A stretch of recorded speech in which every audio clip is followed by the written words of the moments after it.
మరి మీకోసం దేవుణ్ణి ప్రార్థించండి, ఈ ప్రభుత్వం కోసం కూడా దేవుణ్ణి ప్రార్థించండి. ఇవన్నీ పూర్తి కావాలని పూర్తి అవుతాయి, చేస్తాం.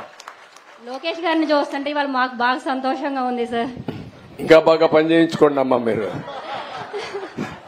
5 years నుంచి ఎప్పుడు వచ్చినా ఎంత సంతోషంగా అందరినీ యువతను పెట్టానమ్మా ఈసారి. ఇతను కూడా శ్రీనివాస్ అని ఇప్పుడు మంత్రి, first time MLA, first time minister. వాళ్ళ తాత ఎంపీగా పనిచేశాడు, వాళ్ళ బాబా ఎమ్మెల్యేగా పనిచేశాడు. అందుకే ఆయన్ని ఈరోజు బాగా చదువుకున్నాడు. చదువుకున్న కుర్రాన్ని తీసుకొచ్చి సీట్ ఇచ్చి ఇప్పుడు మళ్ళా మంత్రి చేశాను. కాబట్టి ఇలాంటి యువకులను పెట్టాను, ఎందుకంటే మీకు మంచి పనులు చేయాలని. వాళ్ళు ప్రూవ్ చేసుకునే బాధ్యత వాళ్ళకుంది, ప్రూవ్ చేసుకోకపోతే ప్రూవ్ చేయించే బాధ్యత కూడా నాకుంది. వదిలిపెట్టను ఎవరిని. నెక్స్ట్ ఏదమ్మా చెప్దాం సార్. నా పేరు నాగరాజు నాయక్ సార్. ముందుగా నమస్కారం సార్. చెప్పా. మేము ఇక్కడ తండావాసులు సార్. 200 కుటుంబాలు ఉన్నాయి సార్ మాకు ఇక్కడ తండావాసులు సార్. ఎంతమ్మా? ఇక్కడ తండావాసులు సార్. మేము 200 కుటుంబాలు ఉన్నాయి. మా మొదటి సమస్య శ్మశాన వాటిక సార్. రెండో సమస్య కమ్యూనిటీ హాల్ సార్. మూడో సమస్య మీరు వచ్చినప్పుడు కొండ ప్రాంతం వాసులకు పట్టాలు ఇస్తామన్నారు సార్. నాలుగో సమస్య వచ్చేటికి సీసీ రోడ్లు. ఐదో సమస్య వచ్చి వాటర్ సమస్య సార్. ఈ కొంచెం మాకు దృష్టిలో పెట్టుకుని చేయండి సార్.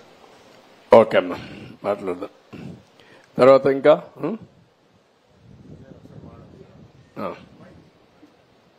ఇంకెవరన్నా మాట్లాడతారా? వాళ్ళు మాట్లాడక నువ్వు మాట్లాడు. నమస్కారం సార్. నా పేరు భవానీ. 1995 to 2004 లో ఏదో ఒక సినిమాలో పెద్ద అద్భుతం జరిగినట్లు హైదరాబాద్ రాజధానిని డెవలప్మెంట్ చేసి మాకు చూపించారు సార్. అలాగే మా అమరావతి రాజధానిని కూడా అంత డెవలప్మెంట్ చేసి, అంతకు మించి డెవలప్మెంట్ చేసి చాలా మంది అన్ఎంప్లాయ్మెంట్ స్టూడెంట్స్ కి ఉద్యోగ అవకాశాలు కల్పిస్తారా సార్ మాకు? అదేమ్మా, మీరు అభివృద్ధి చేసినప్పుడు గుర్తించడం లేదు, తర్వాత గుర్తిస్తున్నారు. ఇప్పుడు ఉదాహరణకు హైదరాబాద్ ని బాగా అభివృద్ధి చేశాను. హైదరాబాద్ లో కూడా నాకు ఓటే లేదు అప్పుడు. సరే, నేను ఎప్పుడు ఓటు కోసం ఆలోచించలేదు. అభివృద్ధి చేయడం, సమాజానికి నేను ఏమి ఇవ్వగలుగుతానో ఇవ్వడం అనేది నేను ఆలోచించాను. అదే సమయంలో మొన్న నన్ను జైల్లో పెడితే హైదరాబాద్ లో 1,00,000 మంది ప్రభుత్వం అడ్డపండా లెక్క పెట్టుకోకుండా రోడ్డు మీదకి వచ్చి నాకు సంఘీభావం తెలియజేశారు, కృతజ్ఞత తెలియజేశారు. నేను ఐటీని అభివృద్ధి చేశాను. అభివృద్ధి చేస్తే అందరూ అప్పుడు అనేవాళ్ళు ఐటీ అన్నం పెడుతుంది అనేవాళ్ళు.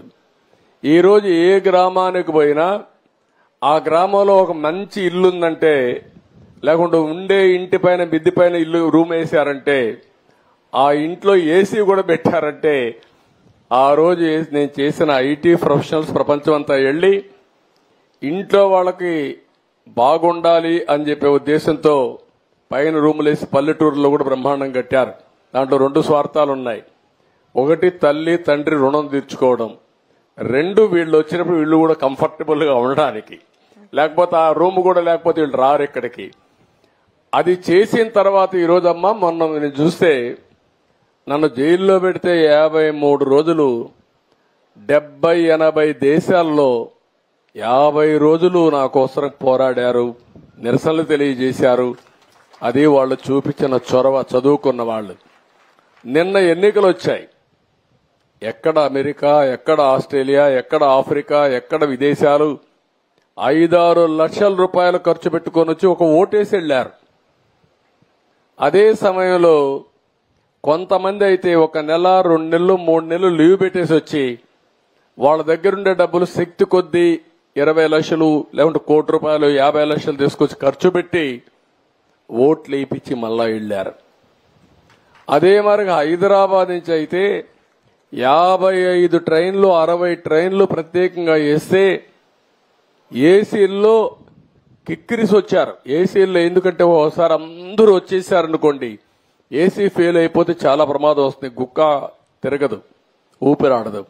కానీ అట్లా వచ్చారు, ఫుట్పాత్ పైన నిలబడుకొని వచ్చారు. కూలి పని చేసుకునే వాళ్ళు హైదరాబాద్ నుంచి నేరుగా వచ్చి వాళ్లే ఫుడ్ కూడా ఒక క్యారియర్ తెచ్చుకొని ఓటేసి మళ్ళా తిరిగి అక్కడికి వెళ్లారు. అవి చూసిన తర్వాత నా జన్మ సార్థకత అయిందనే ఆనందం నాకుంది, తృప్తి నాకుంది. అది ప్రజలు చూపించిన అభిమానం. దానివల్లనే మొన్న ఎన్నికల్లో అంత పెద్ద ఎత్తున మీరు ఓట్లేస్తే ఇక్కడికే నేను వచ్చానుకుంటాను. పక్కన ఓటేయడానికి 7 గంటలకి ఉండవల్లికి వచ్చాను. 7 గంటలకి 7 గంటలకు వస్తే నా జీవితంలో ఎప్పుడు చూడలేదు. ఊర్లో వాళ్ళందరూ ఓటుకు వచ్చేసారు, ఫస్ట్ అవర్లో వచ్చారు, మధ్యాహ్నం వరకు ఉండి ఓటేసాడు. ఈ ఉత్సాహం ఎప్పుడు ఉండి మీరు మమ్మల్ని నడిపిస్తే ఈ రాష్ట్రాన్ని ఎక్కడికి తీసుకుపోవాలో అక్కడ తీసుకుపోయే శక్తి మాకు వస్తుందని చెప్పి కూడా నేను మీకు తెలియజేస్తున్నా. మీరు చొరవ చూపించారు, ఇక్కడ 21 సీట్లు గెలిపించారు. ఆ 4 సీట్లు కూడా మా వల్లనే పోయినాయి తప్ప మీ వల్ల కాదు. ప్రజలు ఓట్లేయడానికి సిద్ధంగా ఉన్నారు కానీ సరిగ్గా ఎంచుకోలేకపోయాం. కడాన మన ఓట్లు ఢిల్లీలో కూడా ఉపయోగపడ్డాయి. మీరిచ్చిన సీట్లు ఈరోజు ఎన్డీఏ కూడా కీలకమయ్యి పూర్తిగా మనకు సహకరించే పరిస్థితికి వచ్చారు. తెలుగు ప్రజలు ఇచ్చినటువంటి సహకారం ఢిల్లీలో మన పరపతిని పెంచే పరిస్థితికి వచ్చింది. I'm very happy. దానికి కూడా మీ అందరిని అభినందిస్తున్నా. నేను ఎప్పుడు కూడా తొందరపడను. మీరిచ్చిన గౌరవాన్ని మీకోసం ఉపయోగించడం తప్ప నా స్వార్థం కోసం కాదు. ఎప్పుడు నేను ఆ పని చేయను. మీరెప్పుడు కూడా ఇదే ఉత్సాహంతో ఊరూరు ఆలోచించాలి. కులం కాదు, మతం కాదు, ప్రాంతం కాదు, బంధుత్వం కాదు. సమర్థవంతమైన పాలన, ప్రజాపాలన, మీకు సేవకులుగా ఉండే వ్యక్తులు మీరు ఆలోచించాలి. సమర్థవంతంగా పనిచేసే వ్యక్తులు మీరు ఆలోచించాలి. నేను అడుగుతున్నా, ఎప్పుడన్నా 5 ఏళ్లు ఈ మాదిరిగా ఫ్రీగా కూర్చొని ఎప్పుడన్నా ఎక్కడన్నా మాట్లాడింది మీరు చూశారా? పేపర్లో, టీవీల్లో చూశారా? మరి ఏంటి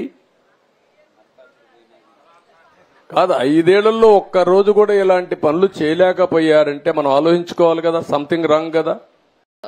లోకేష్ అన్న ఓడిపోయినప్పటికీ మహిళలకు ఏం చేసింది లేదు, మహిళల రక్షణ గురించి పట్టించుకున్నది లేదు. అయితే హోమ్ మినిస్టర్ పదవి ఇచ్చి మీరు ఆమెకు పగ్గాలు కూడా ఇచ్చారు సార్. ఆమె మాట్లాడుతుంటే మాలోంచి భూస్పం. అత్యాచారం చేస్తే మాత్రం అదే వాళ్ళకు లాస్ట్ డే అవుతుంది, గుర్తుపెట్టుకోమని మరొక్కసారి హెచ్చరిస్తున్నా.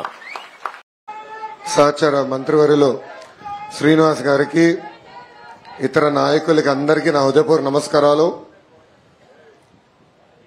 సార్, మీరు ముఖ్యమంత్రి అయిన తర్వాత సంక్షేమ కార్యక్రమంలో తొలి అడుగు వేశారు.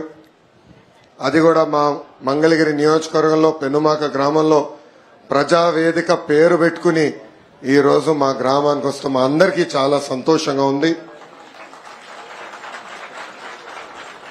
గత 5 సంవత్సరాలుగా పరదాల ముఖ్యమంత్రి చూసాం, ఇప్పుడు ప్రజల ముఖ్యమంత్రిని మనం చూస్తున్నాం. అధికారులు ఇంకా టైం పడుతుంది అనుకుంటా సార్ సెట్ అయ్యేదానికి. లేదు, సెట్ అయ్యారు. ఇంకా పరదాలు కడుతున్నారు సార్. పరదాలు ఎక్కడ వాళ్ళు బతిమలాడి అన్ని తీపిస్తారు కాదు. పరదాలు కడితే ఇంకొకసారి ఎక్కడన్నా చూస్తే కట్టిన వాళ్ళని సస్పెండ్ చేయడం తప్ప వేరే మార్గం ఉండదు. కాబట్టి ఇంక నేను ఇండదలుచుకోలేదు. ఎవరైనా సరే సింపుల్ గా పాత రోజులు మర్చిపోయి కొత్త రోజులు జ్ఞాపకం చేసుకుని ముందుకు పోవాల్సిన అందరిని కోరుతున్నా. ఎక్కడా జరగకూడదు. ఎవరైనా కంప్లైంట్ చేస్తే మాత్రం పనిష్మెంట్ తప్పదు. మీకు బీ క్లియర్. అంటే 5 సంవత్సరాలు అలవాటు కదా సార్, కొంచెం టైం పడుతుంది సార్. మీకు కూడా అందరికి అలవాటు కావాలి, వాళ్ళకే కాదు. కొత్త శకానికి, కొత్త కల్చర్ కి అందరూ అలవాటు కావాల్సిందే. ఇంకా టైం ఉండదు. ఏది కూడా రివర్స్ గేర్ నుంచి రివర్స్ పోయే బండిని పాజిటివ్ గా నడిపిస్తున్నాం. ఇంకా స్పీడ్ పెంచడం తప్ప ఎనిక్కిపోయే సమస్య ఎవరికి ఉండకూడదు.